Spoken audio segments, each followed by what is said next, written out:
Chicos, para que tenga un poco más de energía, como es la última presentación, vamos a hacer algo un poquito diferente. Nos vamos a parar todos.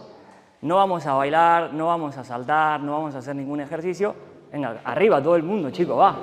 Y lo que vamos a hacer, vamos a venir todos al frente, porque la idea de la presentación es que podamos tener una charla, que tengamos un debate, que podamos compartir esta presentación y poder sacar contenido que realmente nos rompa esa barrera de no invertir. Así que vamos a venirnos todos adelante, ¿sí? Sin ningún tipo de escrúpulos. Nos sentamos en la mesa, nos sentamos en el suelo.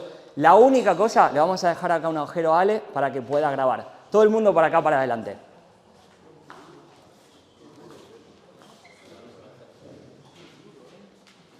Si es hoy, Maggi, mejor. Gracias.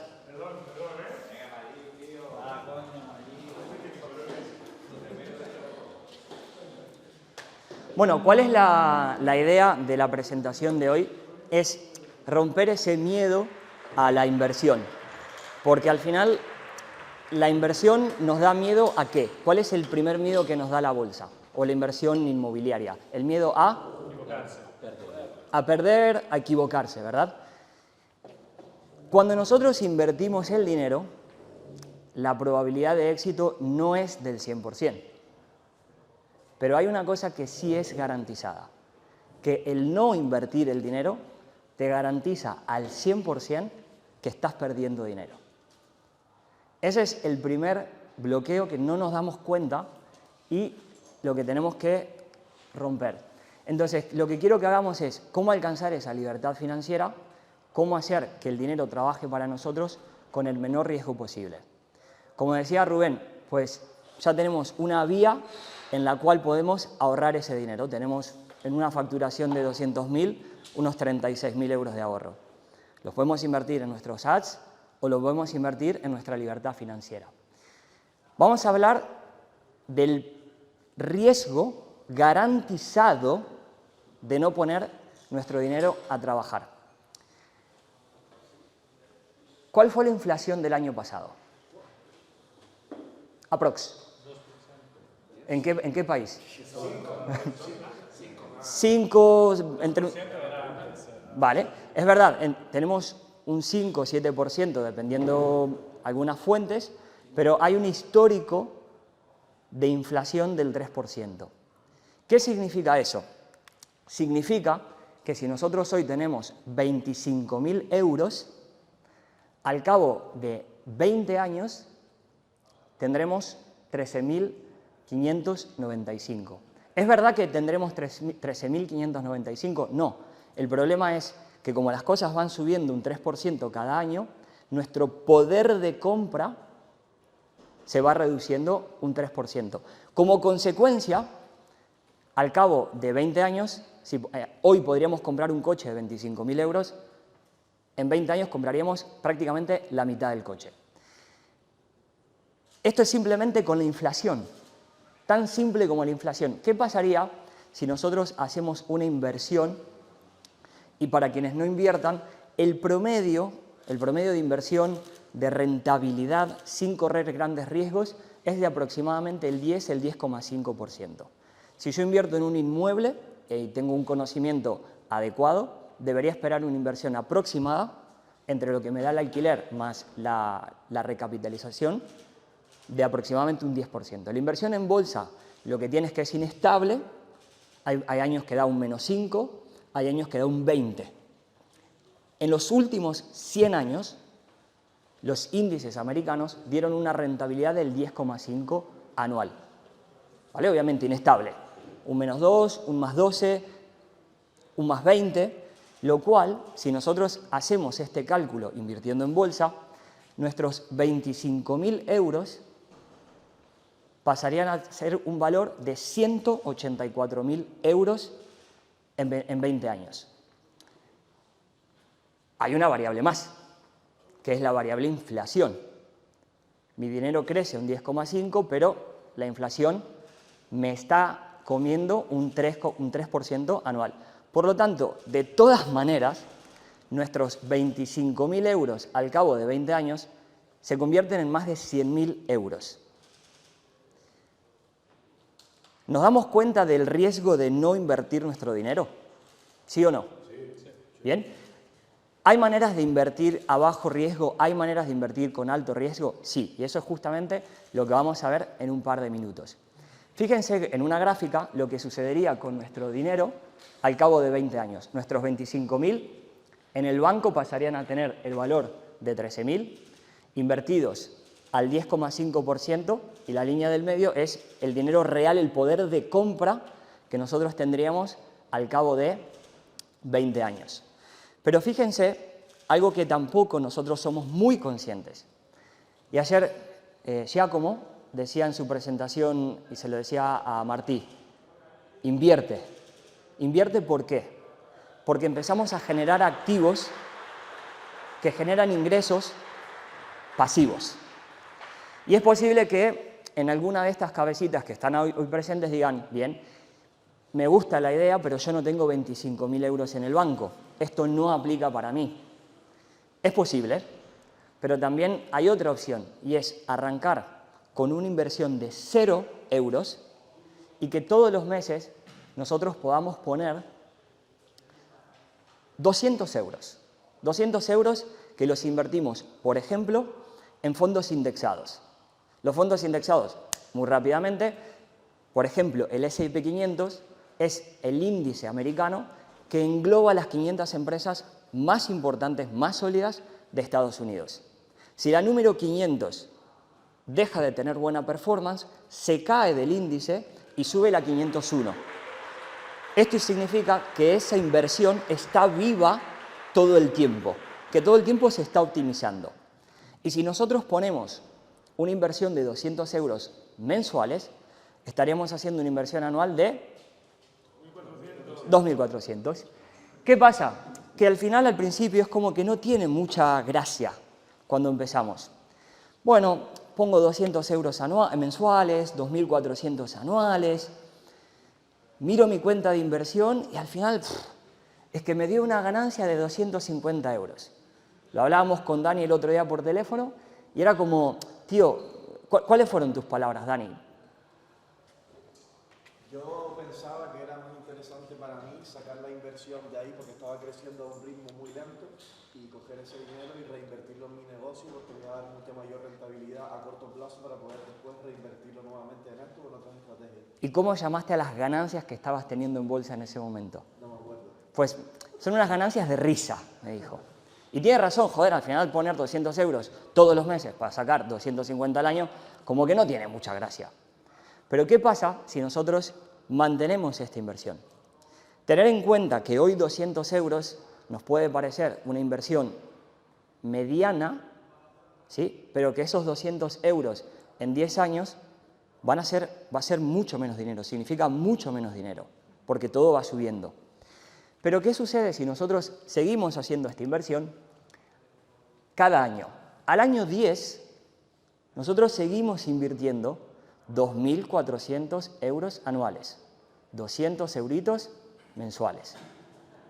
Pero en este caso nos está generando una ganancia anual de 6.500. Es decir, yo invierto 2.400, pongo 2.400, pero se generan 6.500. ¿Qué pasa en 15 años? En 15 años sigo poniendo 200 euros, 2.400 anuales, pero esto ya me genera una ganancia de 10.700. Y si yo esto lo calculo a 20 años, me está generando una ganancia de 17.679 cuando sigo invirtiendo solamente 200 euros mensuales. Yo no estoy intentando que invertamos, todos salgamos corriendo a comprar el S&P 500. Lo que estoy intentando es que nos demos cuenta primero del riesgo de dejar el dinero en el banco, número uno, y número dos, que estamos viendo algo tan pequeñito como es ese interés compuesto que no despega, que hoy me da 250 euros, que capaz que el año que viene me dé 600, pero no nos estamos dando cuenta que esos 200 euros mensuales que invertimos hoy nos puede comprar la libertad financiera, la jubilación y la independencia de lo que haga o deje de hacer cualquier gobierno. Entonces, fundamental que movamos ese dinero. porque vuelvo al mismo principio, el riesgo de que tu capital se devalúe es del 100%. El riesgo de que tu pasta, tu dinero, lo que hoy estás ganando, lo que estás ahorrando en impuestos, valga cada vez menos, el riesgo es del 100%. Entonces, ¿qué es lo que quiero que veamos ahora?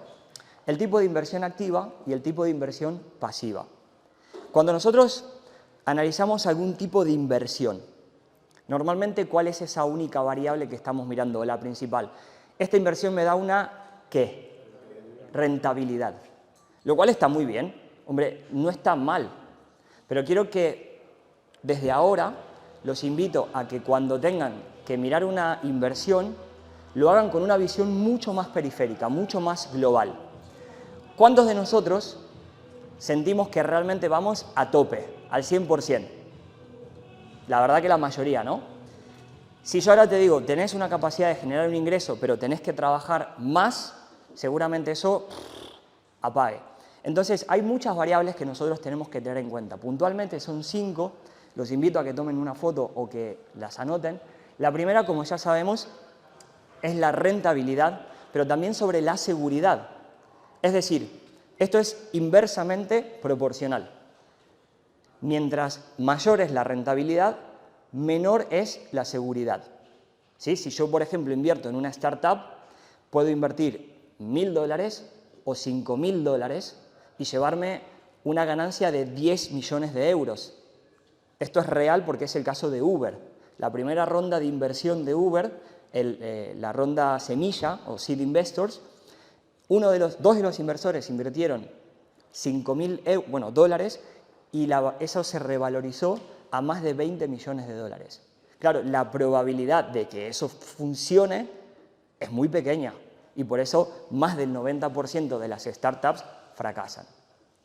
Lo que tiene de interesante la inversión aproximada con el 10% es que estamos en un rango de seguridad que la mayoría de las inversiones nos dan ese tipo de ganancia. ¿Cuál es la segunda variante? La pasividad. Y ahora lo vamos a ver rápidamente en nuestros negocios, en la inversión en bolsa y en la inversión inmobiliaria. Es decir, qué tan activo o pasivo voy a estar en esa inversión. ¿Sí? ¿Cuánto tengo que hacer? La inversión en bolsa, pongo el dinero, automatizo que el dinero vaya, por ejemplo, de mi cuenta bancaria a mi broker y no tengo que hacer nada más. Es absolutamente pasiva. ¿Cuál es el tercer o la tercera variante que tenemos que tener en cuenta? Es la diversificación. Si yo, por ejemplo, tengo 30.000 euros ahorrados y los quiero invertir en inmuebles, es muy probable que tenga un inmueble. ¿Sí? De verdad que no intento inmobiliario o bolsa, sino que lo que quiero es que veamos el 100% de la situación, como también, cuidado que vamos a hablar de nuestro negocio. Entonces, cuando invierto en mi negocio, no me estoy diversificando, al menos que esté invirtiendo en otro negocio. La número 4 es el potencial a futuro. Yo sé que si, por ejemplo, invierto en bonos del Estado, que te dan una garantía del 3%, ¿qué potencial tiene eso? Ninguno. ¿Qué potencial tiene nuestro negocio? Pues potencialmente mucho, y sobre todo en el mundo del infoproducto o de todo lo que es digital, que sabemos que escalamos a niveles que un negocio consolidado no lo puede escalar. Y número 5, la liquidez. ¿Qué es la liquidez? Es, yo invierto en algo y en qué velocidad de tiempo yo convierto ese algo de nuevo en dinero. ¿Vale? El caso más rápido, yo compro una acción en bolsa, mañana me doy cuenta que necesito el dinero, en cuestión de segundos aprieto el botón de vender, tengo el dinero en el broker y en 24 horas tengo el dinero en mi cuenta bancaria. Eso es liquidez. ¿Qué es la falta de liquidez? Pues si yo pongo el dinero en el banco a un interés fijo y el banco me dice no puedes sacar el dinero porque has firmado un contrato de 2 años, pues eso es lo opuesto a la liquidez. Entonces acá yo lo que quiero que tengan en cuenta es estos factores desde el punto de vista de nuestro negocio, desde el bien inmueble y desde la inversión en bolsa. En tu negocio, lo más probable es que la rentabilidad sea una de las mayores. La gran mayoría, salvo algunas excepciones que estamos de este lado, la gran mayoría están en los 30 y poco, 20 y algo, entonces tiene mucho sentido que inviertas en tu negocio, porque como bien decía Dani, la rentabilidad que te va a generar eso es muy grande. Si lo comparo incluso con el potencial a futuro, ¿Qué potencial tiene Dani de escalar, de contratar más empleados, de llevar esto al siguiente nivel? Es mucha, ¿bien? Entonces, tener estos factores en cuenta. ¿Está Dani en este caso, por ejemplo, o nuestro negocio diversificando? Si es el mismo servicio, no estoy diversificando. Si yo me creo un portafolio de 10 acciones, estoy diversificando, ¿sí? Si yo tengo 200.000 euros y, como hablábamos con Quique, me compro 4 casas poniendo un depósito de 50.000 euros, estoy diversificando, ¿sí? Lo interesante de acá, como Rubén decía anteriormente, es cada caso es particular. En este caso también es individual, dependiendo de la diversificación que querramos, de la rentabilidad que querramos, de la liquidez que necesitemos, ¿sí? Entonces, cuando lo hablamos desde nuestro negocio, es tener en cuenta estas variables. Quiero, por ejemplo, delegar, porque quiero trabajar menos. Fantástico. Lo quiero hacer más pasivo, porque estoy delegando, pero me estoy quitando rentabilidad. ¿Me explico? Son estas variables las que tenemos que tener en cuenta. Cuando hablamos de inversión en inmuebles, tenemos lo mismo, y acá lo voy a hacer mucho más corto. Los dos ejemplos más claros. Compro una propiedad y la pongo en alquiler a largo plazo. ¿Sí? Firmo un contrato a 5 años, un alquiler de 1.000 euros mensuales y no tengo prácticamente ninguna preocupación. Pasividad altísima, rentabilidad, bueno, ahí. ¿Cómo puedo hacer que ese mismo instrumento de inversión me dé más rentabilidad? Pues lo meto en Airbnb. Joder, pero ahora te pregunto, ¿tienes las ganas, el tiempo y la disponibilidad de ir a recibir o no recibir, de administrar las reservas, de que si vas a limpiar o no vas a limpiar, si contratas a alguien que vaya a limpiar y supervisar? Es más activo. ¿Me explico? ¿Tiene sentido? Entonces, ahí es donde nosotros ahora no tenemos una variante que es la rentabilidad, tenemos 5 variantes al momento de analizar una inversión. Y finalmente, en el mundo de la bolsa pasa prácticamente lo mismo. Yo invierto en bolsa a largo plazo y hago trading. ¿Qué es lo más rentable para mí? El trading. ¿Qué es lo menos seguro para mí? El trading. ¿Qué es lo más pasivo para mí? La inversión en bolsa. ¿Qué es lo más líquido para mí? El trading. Porque abro y cierro una operación en el día. Si yo compro una acción y la acción me bajó de precio y tal vez no la quiero vender porque tiene potencial, tal vez la tenga que aguantar un par de meses. ¿Sí? Entonces, fíjense cómo en el mismo negocio, en la misma inversión en bolsa, en los bienes inmuebles, tenemos 5 variables que tenemos que atender. ¿Sí? Así que lo que quería era darles esa visión para que tengan un análisis y tengan una idea de lo que se puede o no hacer con nuestro dinero. Lo número 1, de verdad, con el corazón, con toda mi energía, muevan el dinero. Lo peor que se puede hacer es dejarlo en el banco. ¿Cómo lo movemos? Dependiendo. Y yo con esto ya les pongo un ejemplo personal. Yo me di cuenta que en mi empresa tengo un capital que yo pensaba que necesitaba. ¿Qué me doy cuenta a nivel liquidez? Me doy cuenta que yo compro anuncios el día 1, hago una venta el día 10, o sea, me descapitalizo, pero el día 20 ya tengo el dinero de nuevo en el banco. Bien, vamos a suponer que mi empresa me gasto en anuncios 10.000 al mes. Claro, si el dinero me entra en 20 días, la liquidez es espectacular. Entonces, como empresario puedo decir, ok, pues me dejo 30.000 o 40.000 para cubrir algún tipo de apuro, de emergencia, ¿vale? Y me meto todo el resto del capital a invertir en bolsa. Todo. Que tengo una gran emergencia y saco las acciones, vendo mis indexados y en 48 horas máximo vuelvo a tener el dinero disponible. Pero es que si no lo necesito de una manera absolutamente pasiva, ese dinero está trabajando y generando más rentabilidad. Y por eso vuelvo a lo mismo, no invertir el dinero es lo peor que podemos hacer. Así que de mi parte, chicos, quería terminar a tiempo para que Santi no me regañe, darle las gracias.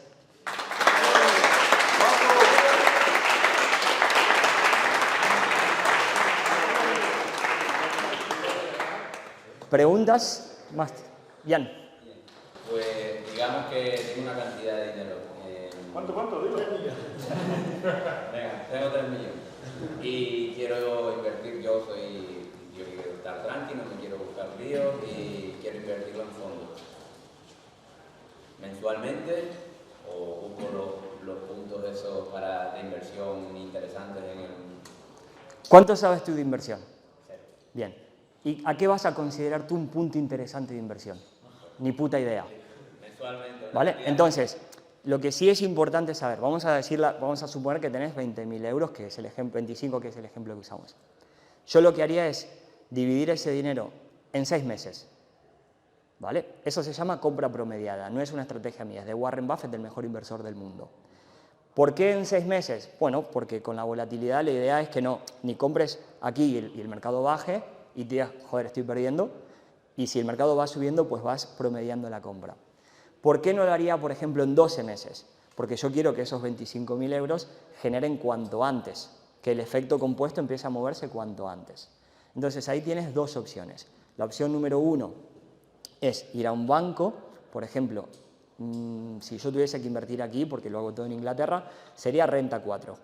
Renta 4 es un banco que en vez de ofrecerte una tarjeta de débito o de crédito es pura y exclusivamente de inversiones. ¿Bien? Y si querés hacerlo un pelín más activo, que es simplemente entender cómo funciona un broker, me iría a un broker como de giro y lo haría manual. En promedio, te estarías ahorrando un 0,2% anual. Y dirás, menuda porquería un 0,2%. Con el efecto compuesto, estamos hablando de que en 20 años ese ahorro puede ser más de 15.000 euros. Entonces, yo lo haría de esa manera.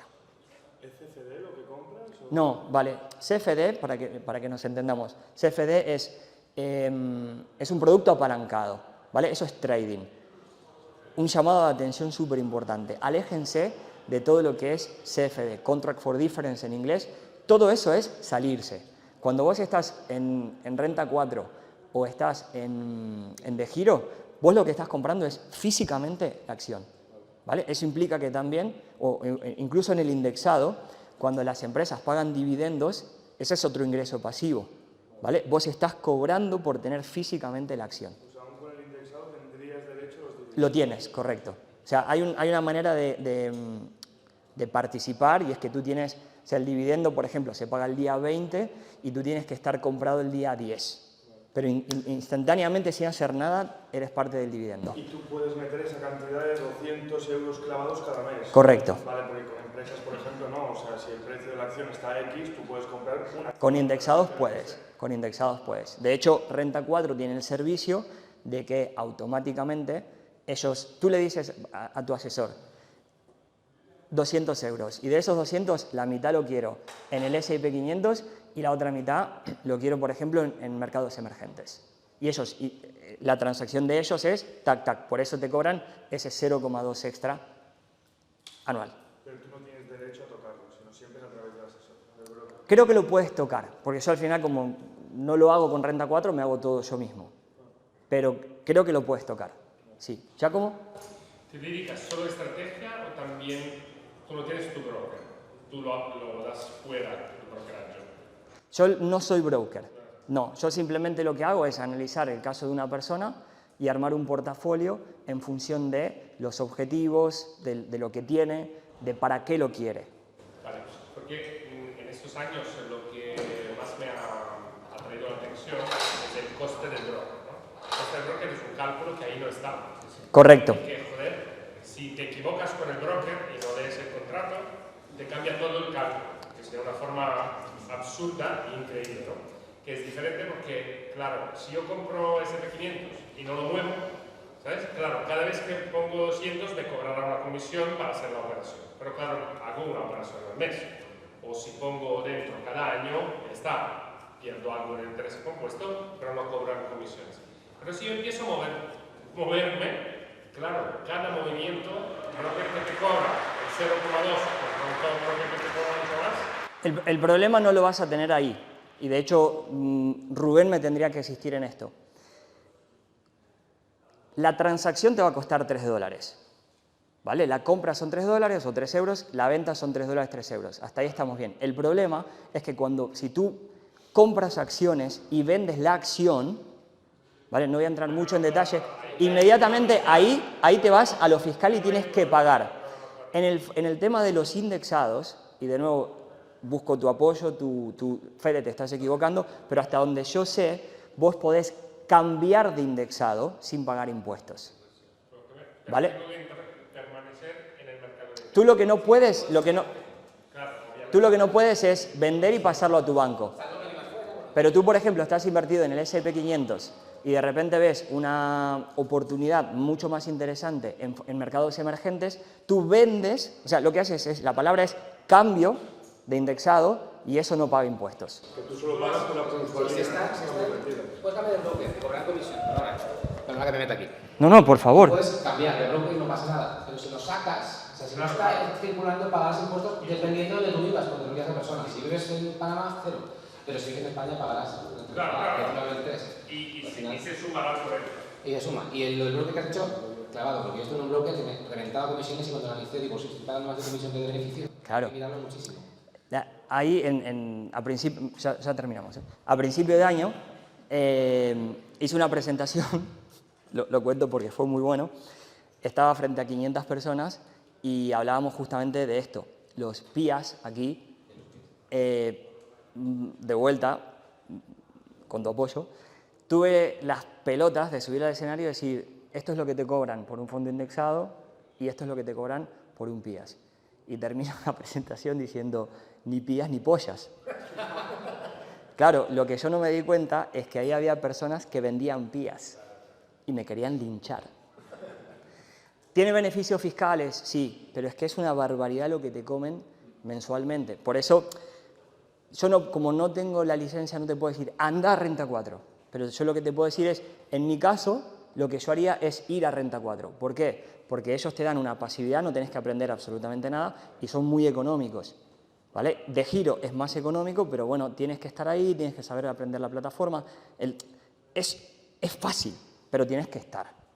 ¿Vale? Pero claro, si yo invirtiera, en tu opinión, solo en S&P 500 y cada vez pongo los 200 euros o dólares o lo que sea, cada vez puedo hacerlo solo. O sea, Sí. O sea, de hecho, si vos me decís, de nuevo, ese es mi camino. Te digo, mira, nos conectamos en Zoom 15 minutos o entrá a YouTube y buscá cómo invertir en de giro y lo tenés. Sí, o sea, es la única manera, en el único momento que recomendaría algo de YouTube. Pepe, terminamos con vos, así no me matan. Yo quería aportar una cosa desde mi experiencia porque comulgo totalmente con lo que has dicho, con el tema de mover el dinero no se puede quedar quieto y todo eso, pero a mí me ha costado mucho aprender y hacer clic para empezar a poner dinero en un futurible, para mí, yo anciano, lo digo siempre. Y hay una cosa que no sé si lo has comentado, pero que me parece muy importante, que es la componente del tiempo. Que si tienes 5.000 para invertir, puedes decir, lo voy a dividir en tantos años, pero cuanto más pongas al principio, el crecimiento exponencial será... Claro, que fue lo que le decía a Ian. Si los tienes, ponlo ahora para que empiece a generar el efecto compuesto ahora. Es mejor poner 5.000 ahora... Claro, sí. O sea, sí, es ahora, pero yo lo dividiría en pequeñas porciones en un máximo de 6 a 8 meses. Y luego compartir que la filosofía el sistema que uso yo es que básicamente el 10% de todo lo que gano siempre va a inversión a largo plazo. Hay otro 10% que lo ahorro, pero es como una forma de decir, bueno, he ganado tanto, pues el 10% lo invierto. Y eso es algo que me parece muy interesante porque es un compromiso con uno mismo. Es decir, me vaya bien o me vaya mal, voy a apartar siempre un 10% para el futuro, para que se vaya revalorizando y todo esto. Completamente de acuerdo. Una forma muy sencilla de llegar a esa cifra. A mí me parece brutal y me pareció impactante en una presentación de la Mastermind. Voy a la sala inglesa, a la alemana, y digo, ¿cuántos de las personas presentes invierten? Aproximadamente el 85% levantó la mano. Hago la misma pregunta en la sala española y no llegábamos ni al 30%, pero vamos, me quedo súper largo.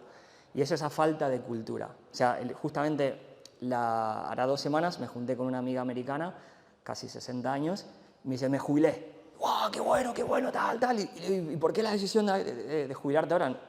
Me dice, simple, me enfermé, quería vivir la vida y me estaba dando cuenta que mi dinero me generaba más dinero que mi trabajo. Fue como, wow. Estados Unidos, la mentalidad de invertir es automática. El 401k es literalmente poner tu dinero automático desde tu empleador a tu cuenta de inversión. ¿Vale? Así ¿Por qué el que... PIAS es tan malo? Perdona, ¿por qué el PIAS es tan malo? Porque justamente lo que te cobran los bancos en cuanto a la comisión. No, nosotros te asesoramos y tal, y te cobramos 1.500 euros, pero te lo devolvemos en un plazo de, no me acuerdo si eran 10 años. Claro, yo digo, esos 1.500 que te han quitado ahora, a 20 años, son como 15.000 pavos que no has generado. O sea, no te están cobrando 1.500, te están cobrando 10.000 del Maggi del futuro. ¿Vale? Entonces, por eso para mí los PIAs, es verdad que un buen PIAs te genera una rentabilidad y fiscalmente cuando vos te vas a jubilar, en lo que es indexados, pagás un tributo que en el PIAs lo tienes deducido, que creo que es del 25 al 6%. Sí, pero no lo puedes sacar, depende de la edad en la que te jubiles, ¿sí? O sea, los PIAs están muy bien si lo quieres usar cuando te vas a jubilar. Cada año que le vas gastando te va sumando cotización, entonces al final te puedes acabar pagando un impuesto alto. Entonces, el PIA no es para jugar, es para... Lo dejo ahí, lo voy metiendo y cuando me vaya acercando a la jubilación lo saco. Si no, ahí sí que tienes problemas. Claro. O sea, el porcentaje va subiendo y bajando dependiendo de cuántos años antes de lo que te toca. Fíjate en esto, Maggi. Fíjate en esto. ¿Qué liquidez tenés en el PIAs? Ninguno, porque no lo puedes quitar. Claro, no lo puedes quitar. Bueno, lo puedes quitar con penalización, ¿verdad? Entonces, volvemos a lo mismo. No te fíes de qué rentable es esto. Analiza con estas 5 variables. Lo único bueno es que la comisión es baja. Son muy bajas las comisiones. Es lo único bueno que tiene. Que muy poca comisión. Todo lo demás es medio malo. Entonces, lo único bueno es que las comisiones son... Claro, pero ojo que la comisión de un PIAs, cuando te vas a un banco de inversión, es altísima, ¿eh? No, depende de la busques, pero claro. en España que estamos ahí bajos, 0,20 y algo, o sea, hay pocas. Pero es que todo lo que te... Yo estoy totalmente de acuerdo contigo. Lo que tu dinero te lo deje aquí, que no lo puedo sacar, y no puedo sacarlo, eso no es bueno. Claro. Hay inmuebles que me gusta invertir por otro tipo de cosas, ¿no? Pero, Ahora entiendo lo que... Gracias, chicos.